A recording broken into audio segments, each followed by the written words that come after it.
Hi, I'm Robby. Let's enter the gray zone.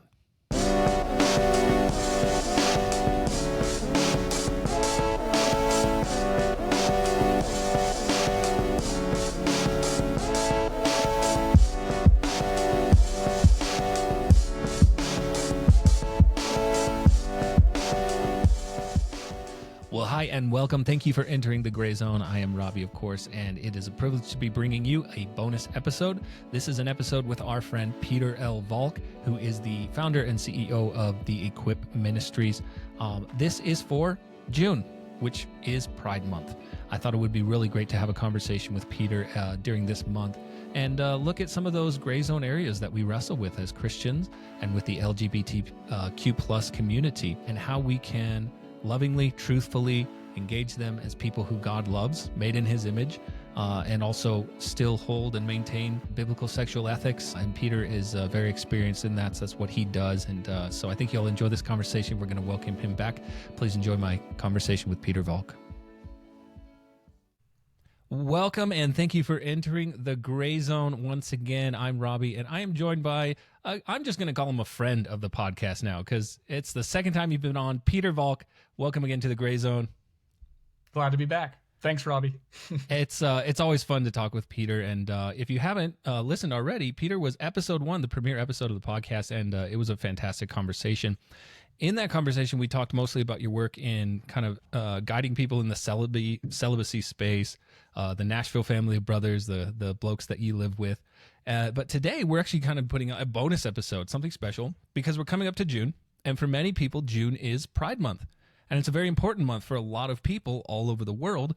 And as Christians, I've seen two different responses to this. Well, that's maybe too binary, but we've seen different responses that are either, this is, a hellish thing that we should never even touch or talk about or look at, or maybe a overly affirming kind of posture. And I thought PIETER was a really good person for us to kind of learn a little bit about how we can approach this month, Pride Month, in a way that is biblically truthful, but also humane and compassionate.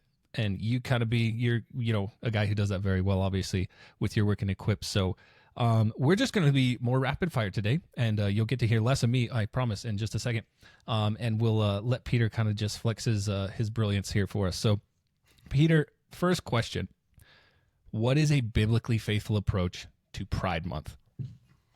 Yeah, sure. So maybe even just first a little context for your average, particularly Christian listener who may not have too much of a context in terms of like, how did Pride Month get started, and what does it mean for LGBT plus people then and now, and then what do we do with that as Christians? And where I think it's helpful to start the story is really decades ago. Christians in America, the church, failed to offer gay people a place where they could share their story and they could find belonging as they try to make sense of how to steward their same-sex attractions in ways that honor Jesus. Okay? Our churches did not offer gay people that for many, many decades. We told them, you can be here if you hide your story. You can be here if you don't talk about your challenges. You can be here if you blend in and you don't ask for any help around the stuff that you're dealing with. Instead, what churches offered as well was kind of like false hope of sexual orientation change, which led to suicidality or loss of faith among a lot of people. A lot of churches taught that merely experiencing same-sex attractions was a sin in itself. Like, even if you resist the temptation, you've already sinned. A lot of churches have kind of policed sexual identity language and told people, if you call yourself gay, you call yourself trans, you're going to go to hell just for using those words. You're not really a Christian if you use those words. And even if someone was experiencing same-sex attraction, using all of the right words, faithfully resisting, temptations, churches still said, nope, you can't be in ministry merely because this is the kind of temptation you deal with. And then they kind of passed off those gay people to therapists and ministries and ex-gay camps, instead of kind of our local churches being places where LGBT plus people could make sense of their stuff and share their story. So that's what the church offered or didn't offer LGBT plus people for many, many decades. So in response to this rejection, gay people needed to find belonging somewhere. And when they couldn't find it in the church, they had to go create belonging spaces for themselves, right? The church said there is no room in the inn. And so LGBT plus people went and they had to create their own spaces for LGBT plus people.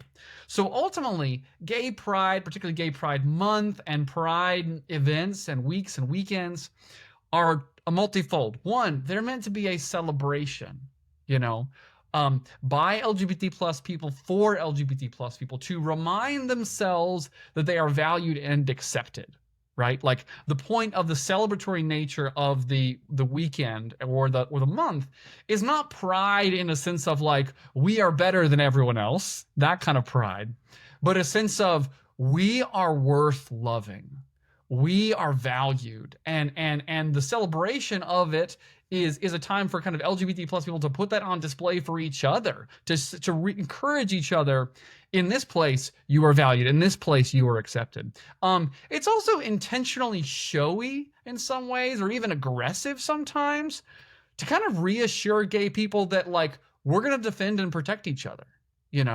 That there were times when we had to be worried that if someone found out that we were gay, we would get chained up behind a pickup truck and driven through the countryside until we are dead.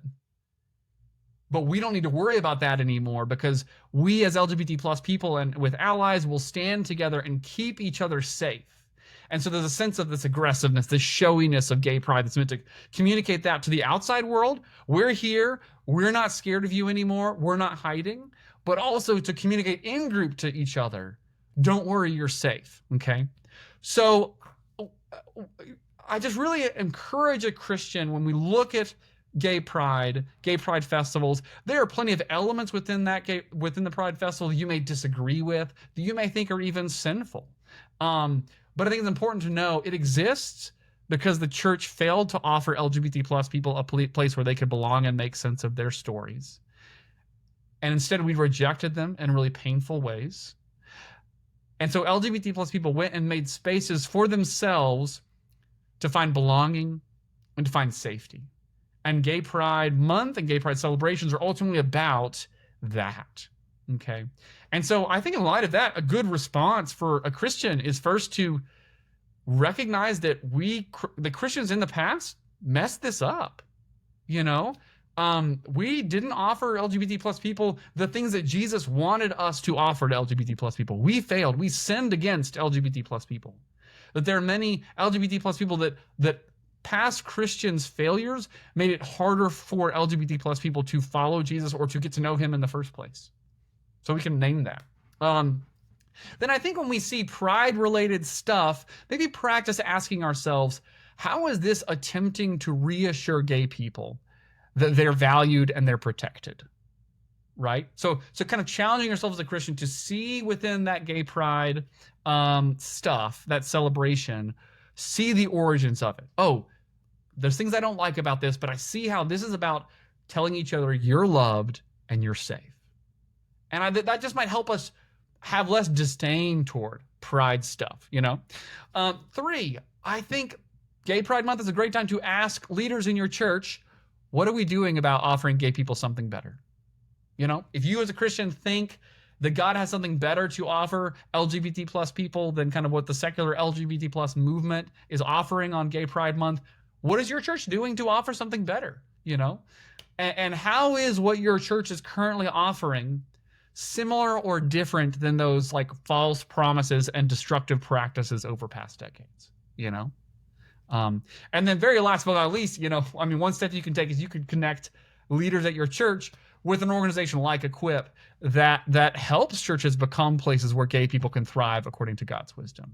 So yeah, that's a little bit of a history lesson and a little bit of like how then Christians can think about gay pride today, how we can challenge ourselves to have less disdain for it and more empathy for like what the LGBT plus movement is trying to get at in the absence of the church, and then look inside at ourselves and at our local churches and say, Are we offering something better? And if not, what can we do about that? And I think what I hear is a lot of reflection, repentance, and how do we move forward and do better? Like an acknowledgement of the fact that it's like, this started because the church wasn't the place that it should have been. It wasn't a place of healing. It wasn't a place of love. It wasn't a place of acceptance. It wasn't a place that saw all sin on the equal plane. And instead, no one has to use their imagination very hard to go back and see the ways that we have excluded this vulnerable group and left them out of the fellowship that they deserve, that none of us deserve and yet deserve because of Christ in the church. Sure. That's really well said, Peter. So can I go to a Pride event as a Christian? I think everyone is worried always about, if I do this, then am I affirming, right? It's that constant rebuttal. What do you say to someone who has that question? Yeah, so I think there's even questions maybe of like, do LGBT plus people want us in that space? You know, what are our motivations? If we're showing up even for evangelistic purposes, are we doing that in a way that is respectful of the space, right? So there's so many questions we could ask. So one, I think that, you know, there are ways that the things that are happening at Pride festivals, some of the broken, sinful things that might be happening at Pride festivals, aren't too much further away from God's wisdom than the things happening at a country music festival. So, in terms of the ways that we're falling short of like embracing God's wisdom for all of us to be stewarding our sexualities, you know, I think country music can put a more wholesome veneer on sexual sin. But ultimately, when I listen to the average country music song, for example, compared to the average kind of club banger from an LGBT plus artist, the country music song is not that much holier in any way. So I don't want to be too cute about this, but I think if you're, for example, a friend of some LGBT plus people, they've invited you to go, it looks like it might be a fun time. You know, I'm going to stay away from certain areas of the festival, but I'm going to go to other areas. The artists, I like dance music. That sounds like a good time. If it's not a stumbling block for you personally as a believer, I don't think God is forbidding you to go to that space, you know? But I would, and I think some Christians who maybe want to go to those spaces to share the gospel, to proselytize, to pass out tracts, for example. And, you know, I don't know if that would be the most effective way to reach LGBT plus people. I do know that there are some kind of churches and Christian groups that have kind of set up booths at Pride festivals. And they're not kind of overtly pushing a historic sexual ethic from this booth. Instead, they're just kind of, there's some aspects of the booth that are kind of like confessing the mistakes of Christians historically against the LGBT plus community. And then maybe a variety of resources across kind of a spectrum of like ways to approach these topics.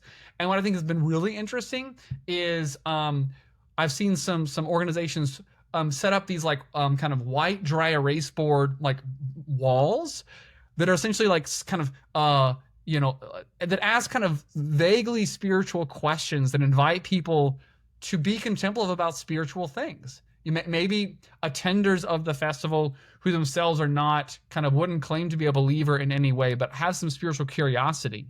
And there's ways that at this booth, you can kind of recognize, hey, in the name of God, some Christians have gotten this wrong and hurt LGBT plus people. If you wanted to share one thing with God that has been painful, that if there is a God, you want that God to sit with you and empathize with you in, what would it be? If there's one thing that's been good about your past week that if there is a God, that God's probably been part of making that happen, what would be the thing that you would say, God, I'm grateful for this? And like, so there's these kind of spiritual interest, spiritual engagement kind of things that could be a first step for some people. So anyway, I don't know if that quite got at the question you're asking. But I don't think, you know, God has a blanket ban on Christians going to Pride festivals. I think if it's personally stumbling for you, too tempting for you, don't go. I think if it's something that is kind of morally, kind of temptation neutral for you, Maybe people are worried about like, oh, if I post on my social media story that I'm at a Pride festival, it'll miscommunicate to my friends what my beliefs are or something. Then you don't have to post it on your social media story, But I don't think if it's not a temptation for you, if you're going because you're going there to be with some LGBT plus friends of yours who already know what you think about these topics, but this is like a fun. It's like St. Patrick's Day, but for the queers. Why not? Let's go. Let's have some green beer. Then I think that's like totally within kind of a scope of things a Christian can do. Yeah, and I think I appreciate always with you, Peter, that again, I'll say it again, we're leveling out what is sinful and what is not again, while not making, a black and white blanket statement. You're like, look, if it's going to cause you to stumble, don't go. But should you also ask the same questions if you're going to go to the country music festival or you're going to go to that dance club? We should be asking those questions, but for some reason we've chosen the rainbow as this thing that's like, oh man, don't even touch it, right? So that's, I love that nuanced response. And so switching a little bit, like, should Christians be using pronouns for that instance? Yeah, that's been coming up a lot, even more so in the past couple of years with more of this conversation about trans topics. Supreme Court cases about transgender military bans and, adolescent access to medical transition and all that kind of stuff. But it does seem where the rubber meets the road is kind of like, even in workplaces, is should I, as a Christian, respect people's pronoun requests?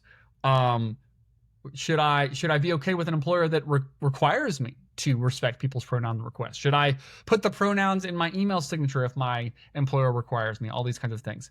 I know people have a wide variety of opinions and beliefs when it comes to names and pronouns. In some ways, I think identifying as trans, for example, can be similar to identifying as gay or bi or lesbian. And by that, I mean, it can mean as little as I experience gender incongruence. Or it can mean as much as, like, I am fundamentally a trans person and must follow a trans cultural script to be true to self. And then it can mean anything in between. And including kind of people's reasons for using pronouns could mean anything from like the pronouns associated with my birth sex just kind of remind me of the way I feel off on the inside. And for a season, I'm going to be using gender neutral pronouns, and I ask my friends to use gender neutral pronouns as I'm sort through this stuff to like, I was born a boy, but I know that I am truly a woman, and I would like for you to use she, her pronouns because that is my true self, and I finally fixed what nature or God got wrong. It's a very different kind of claim, right? At least for me, early in conversations with somebody, particularly if the person is not a Christian, I choose to practice language mirroring as hospitality. So I listen to the identifiers and the names and the pronouns that the individual is using, and then I choose to use those words as an act of hospitality. So you can even ask the individual, like, hey, what do you mean when you use those certain words?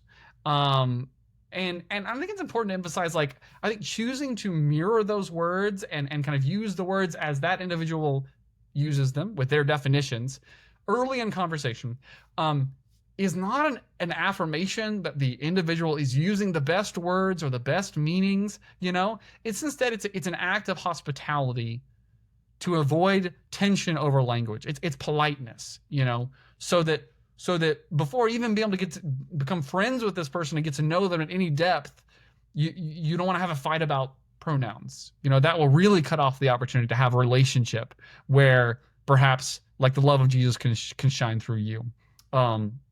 So I just think it's a really like simple but effective way to diffuse tension early in a relationship and keep the door open to more conversation.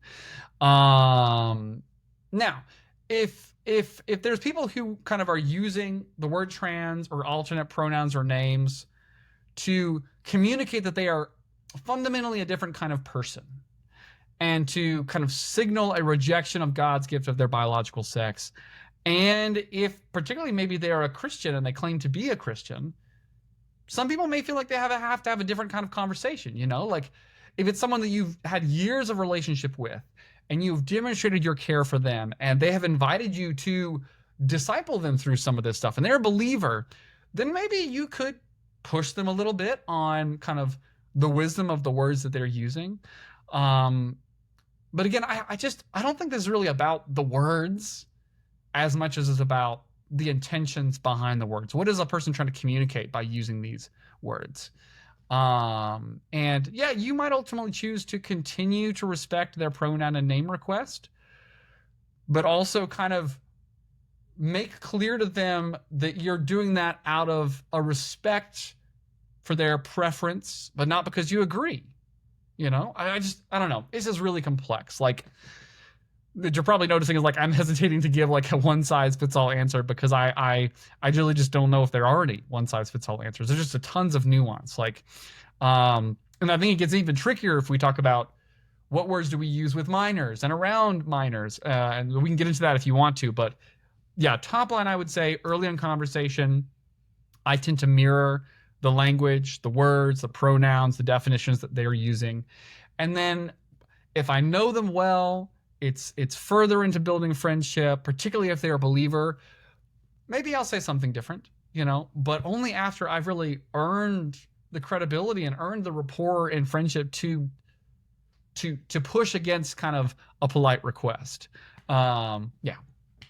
No, that's really good, Peter. I mean, this is definitely not the podcast for black and white answers. So I appreciate you trying to spread this out a little bit and be like, look, there's a spectrum here. You're reminding me of the angle scale that I think a lot of us learn about in learning about the Bible and learning about, you know, our sharing our faith.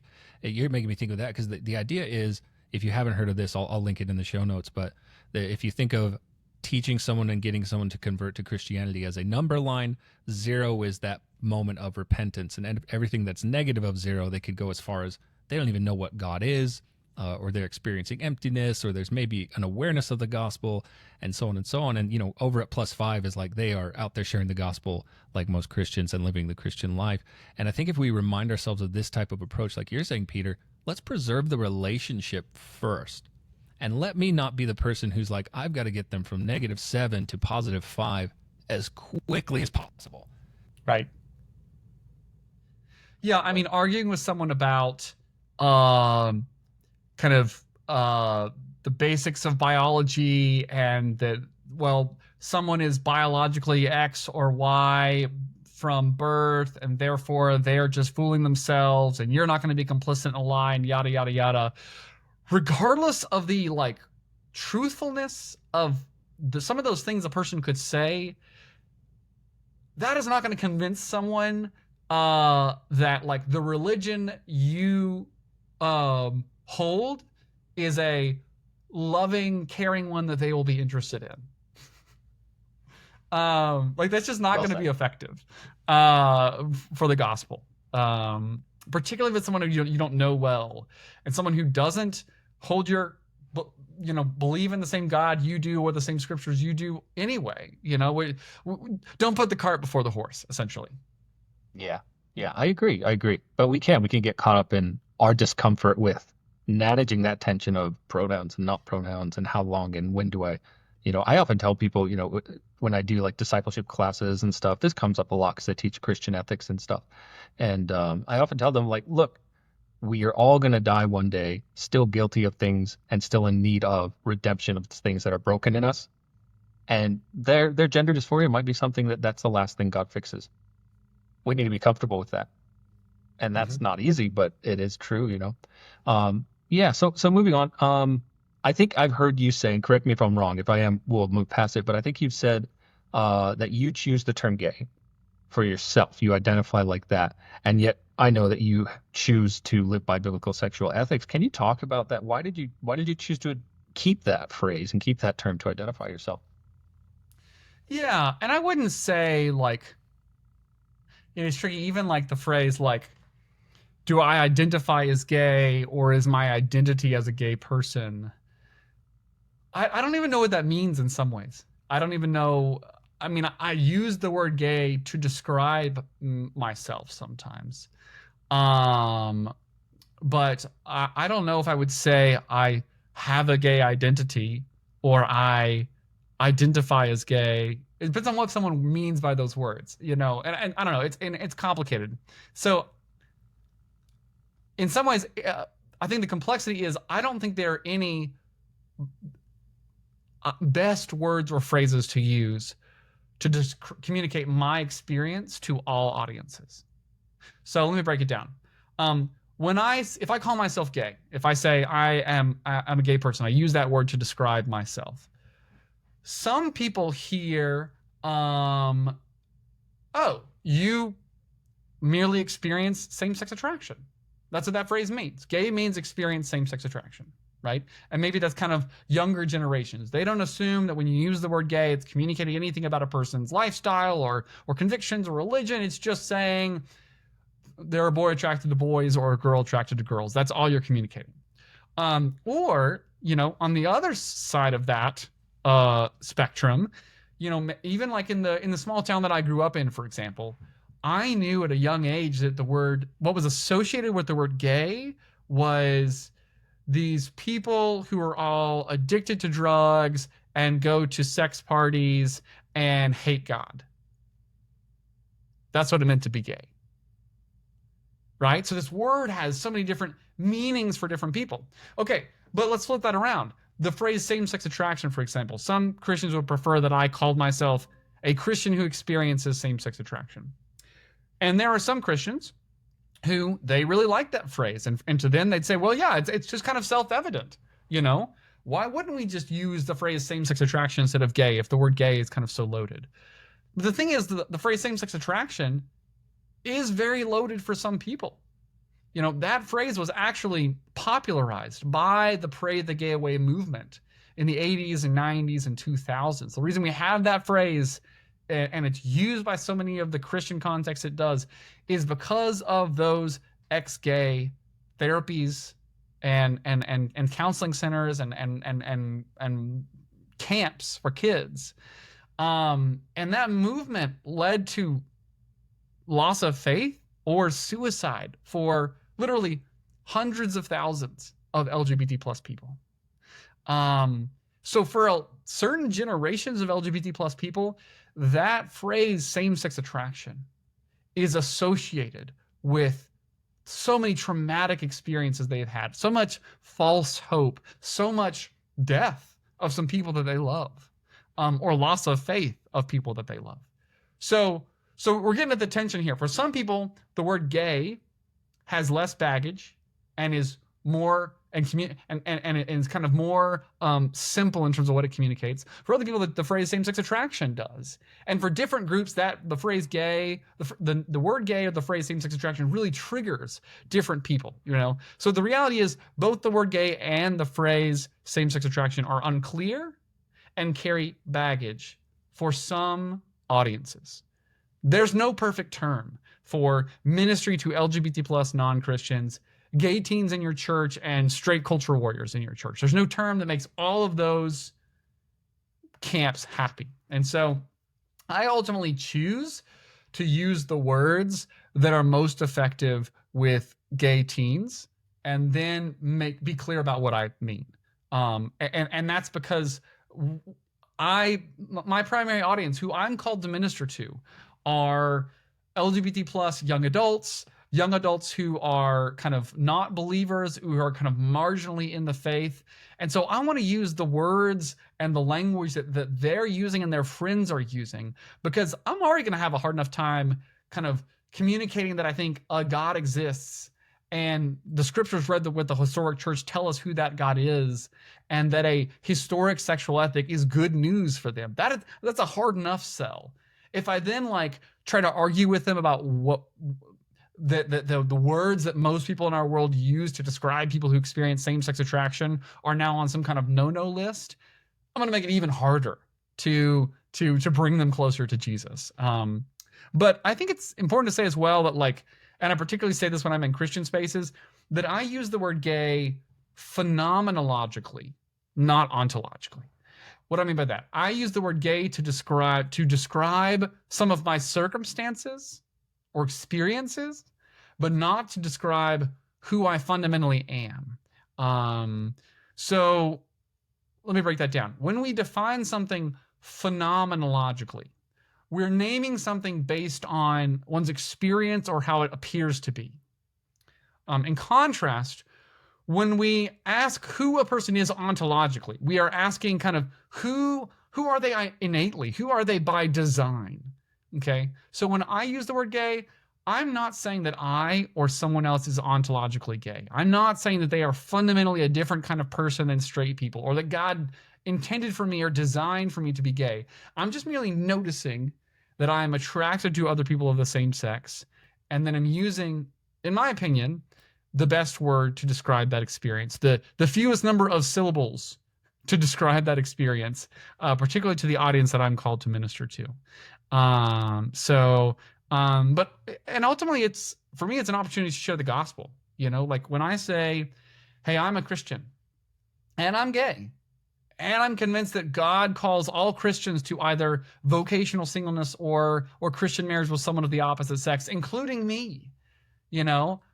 I'm communicating like, hey, I'm a child of God first and foremost, and Jesus alone sits on the throne of my life. And yeah, I experience same-sex attraction.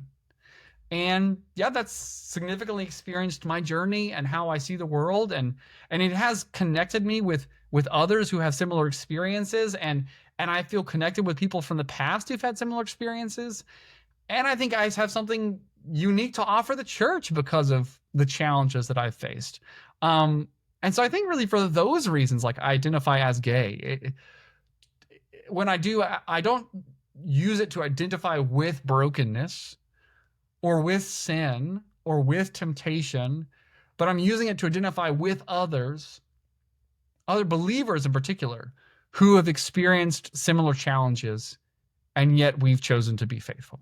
So that's my very long-winded answer, like why I still use the word gay to describe myself, even though I'm convinced of a historic sexual ethic. So I just want to applaud you on using phenomenologically. I haven't heard that since I was studying philosophy. I was like, hey, I know that word. Yeah, that one's got a lot of syllables. That's a good one, yeah. But I mean, the foundation of this podcast and the conversations I have are missiological, and that's what you're getting at. It's like, okay, yeah, theory's great, theology's awesome. Now you're staring the person in the face, and that person needs to have compassion and kindness and love, and you can destroy your opportunity to share the gospel just by language. And if we are the carriers of the gospel, we actually need to do the extra work to meet them. I would do that if I visited a foreign country as a missionary. I'm asking, what are their language, what's their words, what's their customs? And I think we can be a bit arrogant, or if the best case naive, in trying to approach this cultural group in the wrong way. So final question, you've kind of covered this throughout, but maybe you have kind of a way to summarize it. What is your vision of Christ and Bible-centered allyship? Because I would love to say, yeah, I'm an ally, but what does that look like, and how do I walk that out? That's where we're in that gray zone, right? Yeah. So, I think when like the secular LGBT plus community kind of invites people to be an ally, they're particularly kind of saying like, hey, even if you don't have an LGBT plus experience, if you care about LGBT plus people, if you love some LGBT plus people and you want good things for them, take action to help them, to help good things happen to them, to bless them, to bring goodness to their life, to care for them, to comfort them. So then the question is, well, what does it look for Christians to do that? What does it look like for a Christian to be an ally and say, I want to love LGBT plus people well? I think what's really helpful here is like St. Thomas Aquinas's definition of love, which love is not necessarily just being kind, being sweet, being nice, being easy, or making people feel good. True love is willing the good of the other. Like what love in action looks like is, if you actually love someone, then you'll be willing to do work, to take action, to pay a price, to endure some kind of suffering, so that the people you say you love can experience more true goodness. And what is true goodness? True goodness is the things that God says are good. Okay. So if you love someone, it means you're willing to take action so that they can get closer to the best things God wants to offer them. And so I think what it means to be a biblical centered allyship is a person who's not an LGBT plus person and is a Christian taking action to help the LGBT plus people in their community get closer to what God's best is, you know. And I think that can be a variety of ways. That can look like befriending LGBT plus people, and being a person that, like, when they get to a place of spiritual curiosity, you can share with them about Jesus. I think most importantly, it looks like kind of transforming our churches into places that LGBT plus people would actually like to show up to. And I think the most important way to do that is all of our churches already have people in them who are LGBT plus, who are Christians, and who want to follow a biblical sexual ethic, but need our church's help to do that and to thrive in that. You know, I shared that list earlier of all these ways that instead of churches helping LGBT plus people get closer to Jesus, they actually made it harder for LGBT plus people to get to know Jesus and hold on to their faith. We need to reverse that trend. Our churches, there's lots of steps that our churches can be taking to make it easier for LGBT plus Christians to follow God's wisdom. I think that's the most important allyship that we can be doing. If you're a church leader, you can get into the weeds of doing that work in your church. If you're not a leader, you can be pushing on leaders in your church to take up that work and do it seriously. And we could have a whole podcast of like, what should churches be doing to transform into those kinds of places? And we can put a link in the show notes to kind of some articles on Equip's website about like how we help churches do that. But I think some of the big key levers for that in a few words is, yes, we need to be talking about LGBT plus topics publicly with compassion and with clarity. We need to be training parents and pastors and leaders in our churches to be able to do more effective, empathetic one-on-one discipleship with LGBT plus people when they reach out to that. We need to be equipping parents to have age-appropriate conversations with their kids about LGBT plus topics, so that instead of kids being afraid to share with their family and hiding their LGBT plus experience and suffering in the closet alone for many, many years, leading to loss of faith for many of them, instead, as soon as a kid notices any LGBT plus experience in their heart, they share with parents or pastors, and their parents can help them embrace God's wisdom and experience God's love and thrive for a lifetime. I think our churches have got to also do work to be places where anyone walking out long-term singleness, LGBT plus or not, can actually find kind of family in the body of Christ and thrive in that. And then I think last but not least, a lot of our churches kind of really hold LGBT plus people to a high standard of sexual stewardship, but then we ignore what the Bible has to say for straight Christians and their sexual stewardship. And that's hurting everybody. That double standard is hurting LGBT plus people because it makes it harder for LGBT plus people to accept discipleship around their sexuality and their sexual stewardship. But it also is enabling straight Christians in our churches to long-term enjoy less than God's best when it comes to their sexuality. So each of those is a big project all on their own. That's why we at Equip exist, is to help churches kind of carefully take the right steps towards some of those goals. But yeah, I think biblical allyship looks like loving LGBT plus people. And in the words of St. Thomas Aquinas, that means willing the good of the other, taking action so that they can get closer to God's best for them. Yeah, so well said. So well said. And I love the proactivity that you really advocate for, especially like avoiding the wounds of the closet, as you call it. If we are preparing ahead of time to help our young children, our own kids, navigate that early, I mean, how much damage is not done? It's always better to be proactive. I personally, my wife and I have taken some of the Equip classes online, and they've been very helpful in us helping manage how do we have these conversations in a compassionate way with our family and with our kids, so that we can hopefully be at least one family that's modeling well how to love these Hmm. people in that way, because I know many, and I have many in my family, and I love them as much as God does, hopefully. And so that's why I'm a big fan of what you do, Peter, and I'm so grateful for Equip and your whole team, and it's growing, and you're helping so many churches, and I will always be advocating for what you guys are doing. We'll put links there, obviously, and direct people your way. And if you're listening, most of what Equip does is they go into churches and give them frameworks for how to do exactly what Peter's talking about. Maintain the truth of the gospel, but love these people into discipleship, as everyone needs. And they are trying to be they're a nonprofit, and they try to make sure that most churches, any churches who need it, if they can't afford it, it's donations that run that, so that we can get this stuff out there. So if you are ever thinking of a good place to invest in kingdom work, this is kingdom work on the ground floor, and I'm a big advocate of it. So thank you so much, Peter, for what you do, and for your whole team. We pray a blessing over you. Yeah, thank you. Thank you so much. Absolutely. Well, everyone enjoy your June, and thanks for entering.